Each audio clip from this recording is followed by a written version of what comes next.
ಇಲ್ಲೇ ಕೇಳ್ತದೆ, ಇಲ್ಲೇ ಮಾಡ್ಬೇಕಂತ ಹಂಬರೋಡು ಜಾಮದವರು ನಮ್ಮ ಮಹಾದೇವಪ್ಪನವರು ಯಾವ ಗುರುವಿನ ಒಂದು ಗದ್ದೆಗೆ ಒಂದು ಸುತ್ತಾಗಿಟ್ಟಾಗಿ ಹೆಚ್ಚಿ ಯಪ್ಪ ಅದಕ್ಕೆ ನಾವು ಬೆಳಕು ಮಾಡಿದೆವು, ನಮ್ಮ ಬದುಕಿಗೆ ಅವ ಬೆಳಕು ಮಾಡ್ತಾರೆ ಅಂತ ತಿಳ್ಕೊಂಡು ಬಹಳ ಭಕ್ತಿಯಿಂದ ಬೆಳಕಿಂದ ಹಿತ ಭಾವನೆಯಲ್ಲಿ ಇದು ಬಹಳ ದೊಡ್ಡದ ಮನೋಭಾವನೆಯಿಂದ ಕೆಲಸ ಸ್ಥಳವಿರ್ಬೋದು, ಮಾಡುವಂತ ವಿಚಾರ ಬಹಳ ದೊಡ್ಡದದು, ಮಾಡುವಂತ ವಿಚಾರ ಬಹಳ ದೊಡ್ಡದದೆ. ಅದಕ್ಕೆ ಮನುಷ್ಯನಿಗೆ ಸಂಸ್ಕಾರ ಬಹಳ ಮುಖ್ಯ. ಅಲ್ಲ ಸಂಸ್ಕಾರವಂತರಿದ್ದೀರಿ, ಅದಕ್ಕೆ ತಮಗೇನು ಹೆಚ್ಚಿಗೆ ನಡೆದಿರ್ಬೇಕಿಲ್ಲ ಅಂತ ಗುರುವಿನ ಸಮ್ಮುಖದೊಳಗೆ, ಪರಮ ಗುರುವರ ಸಮ್ಮುಖದೊಳಗೆ ಅನೇಕ ಕಾರ್ಯಕ್ರಮಗಳು ನಡೆಯುವುದರಿಂದ ತಾವೆಲ್ಲ ಹೆಚ್ಚಿನ ವಿಷಯಕ್ಕೆ ಎಳಸದೆ ಹೇಳಿಸಿಕೊಳ್ಳಲಾದ್ರೆ ನೀವು ಏನಪ್ಪ ಅಂದ್ರೆ ಗುರುವಿಗೆ ಮನಮುಟ್ಟಿ ತನಮುಟ್ಟಿ ಗುರುಸೇವೆಯನ್ನು ಮಾಡ್ತಾ ಇದ್ರಿ. ನಾವೆಲ್ಲರಿಗೆ ಭಕ್ತಿಯಿಂದ ಗುರು ಮನೇಂದ್ರ ಶಿವಾಚಾರ್ಯರ ಆಶೀರ್ವಾದ ಸದಾ ನಿಮ್ಮ ಮನೆತನಕ್ಕೆ ಇರಲಿ ಎನ್ನುವಂಥ ಮಾತನ್ನು ತಿಳಿಸಿ ಯಥಾರೀತಿಯಾಗಿ ಪುರಾಣದ ಕಡೆಗೆ ನಾವು ನೀವೆಲ್ಲರೂ ಸಾಂಗವಾಗಿ ಸಾಗುವ.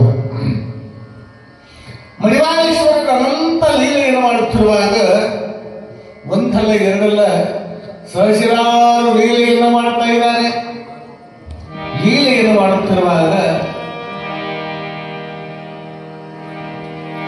ಬೇಡಿದವರಿಗೆ ಬೇಡಿದನ್ನ ಕೊಡ್ತೀವಿ.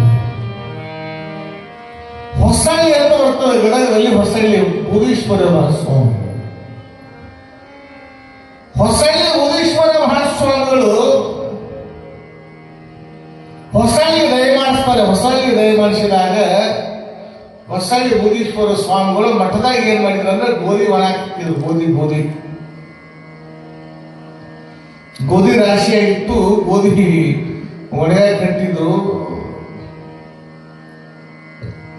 ಗರಗಲ ಮಡಿವಾಳೇಶ್ವರರು ಹೊಸಳ್ಳಿಗೆ ಹೋಗ್ತಾರೆ.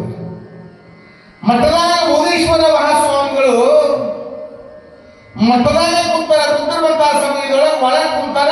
ಈ ಗರಗಲ ಮಡಿವಾಳೇಶ್ವರ ಹೋಗಿ ಗೋಧಿ ಏನ್ ಮಾಡಿ ಹಾಕಿದ್ರಲ್ಲ, 3 ಚೀಲ ತಗೊಂಡು ಗೋಧಿ ದಡ ತುಂಬಾಕಿರ್ತಾರೆ. ಗೋಧಿ ತುಂಬಾಕಿರ್ತಾರೆ, ಚೀಲ ತುಂಬಿ ನಿನ್ನ ಹೊತ್ತುಕೊಂಡು ಹೊರಗೆ ಹೋಗ್ಬೇಕು ಅಂತ ಅನ್ನೋದ್ರೊಳಗಾಗಿ ಬೋಧೀಶ್ವರ ಮಹಾಸ್ವಾಮಿಗಳ ಹತ್ರ ಯಾರಲ್ಲೇ ನೀ ಗೋಧಿ ಕಳುವು ಮಾಡೋರು ಅಂತ ಲಕ್ಷ ಕೊಟ್ಟು ಕೇಳಿ.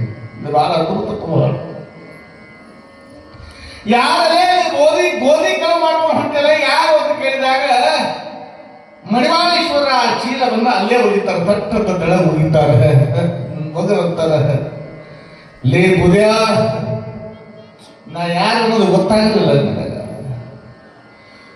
ಮಡಿವಾಳ ಯಾವಾಗ ಬಂದೀವೋ ಅಂತ ನಾ ಬಂದು ಮಾಡ್ತಾನ ಆಯ್ತು ಬುದ್ಯ, ನೀ ಒಳಗಿದ್ದಿ ಅದಕ್ಕೆ ಗೋಧಿ ಕಳು ಮಾಡ್ಕೊಂಡು ಹೊಂಟಿದ್ದಿ ಅಂದಾಗ ಮಡಿವಾಳನ ಕಂಡು ಬುಧೀಶ್ವರ ಮಹಾಸ್ವಾಮಿಗಳಂತಾರ, ಏನೋ ಮಡಿವಾಳ ನೀ ಗೋಧಿ ಕಳು ಮಾಡ್ಕೊಂಡು ಹೊಂಟಿ ಅಂದಾಗ ಮಡಿವಾಳೇಶ್ವರ ಹೇಳ್ತಾರ, ಮಗನ ನಾ ಬರೇ ಹೊಲದಾಗ ಬೆಳೆದ ಗೋಧಿ ಕಳು ಮಾಡ್ಕೊಂಡು ಹೊಂಟೀನಿ, ನೀ ಏನ ದೊಡ್ಡ ಕಳ್ಳಿ, ನೀನು ಬಹಳ ದೊಡ್ಡ ಕಳ್ಳಿದಲ್ಲಿ ಅಂತವ, ನೀ ಬಹಳ ದೊಡ್ಡ ಕಳ್ಳಿ ಅಂತವ. ನಾ ಏನು ಕಳು ಮಾಡಿದಲ್ಲಿ ಅನ್ನೋ, ಮಗನ ನೀ ಕಳು ಮಾಡೋದು ತೋರಿಸಲಿಂದ ನಾ ಗೋಧಿ ಕಳು ಮಾಡಕ್ ಕಟ್ಟಿದ್ದೀನಿ. ಏನು ಕಳು ಮಾಡಿದ್ರೆ ಬೂದೀಶ್ವರ ಸ್ವಾಮಿಗಳು 1 ವರ್ಷ ಅಲ್ಲ, 100 ವರ್ಷ ಅಲ್ಲ, 200 ವರ್ಷ ಅಲ್ಲ, 300 ವರ್ಷ ಅಲ್ಲ, 775 ವರ್ಷ ಬದುಕಿದ್ರು. 775 ವರ್ಷ. ಇನ್ನೇನು ಜೀವ ಹಾರಿ ಹೋಗ್ತದೆ ಅನ್ನೋದ್ರೊಳಗಾಗಿ ತಮ್ಮ ತಪಸ್ಸಿನ ಶಕ್ತಿಯಿಂದ ಏನ್ ಮಾಡ್ತಾರಪ್ಪ ಅಂತ ಹೇಳಿದ್ರೆ ಪ್ರಾಣವನ್ನ ಮಸ್ತಕ್ಕೆ ಏರ್ಸ್ಕೊಂಡು ಬಿಡ್ತಿರು. ಮಸ್ತಕ್ಕೆ ಏರ್ಸ್ಕೊಂಡು ಏಕಾಗ್ರತೆ ಕುಂತು ಬಿಡ್ತಿರು. ಆ ಕ್ಷಣ ಮುಗಿದ ತಕ್ಷಣ ಮತ್ತೆ ಮಸ್ತಕದಿಂದ ಪ್ರಾಣವನ್ನು ಜೀವಾತ್ಮಕ್ಕೆ ಇಳಿಸಿ ಬಿಡ್ತಿರು. ಇನ್ನು 775 ವರ್ಷ ಜೀವಗಳಲ್ಲೇ ಬೂದ್ಯ 1 ವರ್ಷ ಅಲ್ಲ, 775 ವರ್ಷ ಕಳು ಮಾಡಿದಲೆ ಪರಮಾತ್ಮ ಕೈಯಿಂದ 775 ವರ್ಷ ಕಳು ಮಾಡಿದ ಮಗನ ಬೂದೆ. ಬರೇ ಗೋಧಿ ಕಳು ಮಾಡಿದ್ರು ನೀ ಕಳ್ಳ ಅಂತ ನಗರ ಆಗ್ತಿಯಲ್ಲ.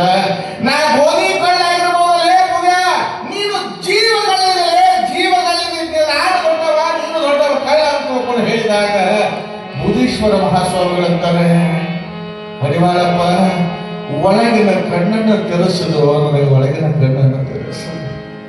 ಮಡಿವಾಳಪ್ಪನವರ ಕಣ್ಣು ಅಂತಾರೆ, ಏನಂತಾರಪ್ಪ ಅಂತ ಕೇಳಿದ್ರೆ ಮಡಿವಾಳಪ್ಪನವರು ಬುಧೀಶ್ವರ ಮಹಾಸ್ವಾಮಿಗಳು ಹೇಳ್ತಾರೆ,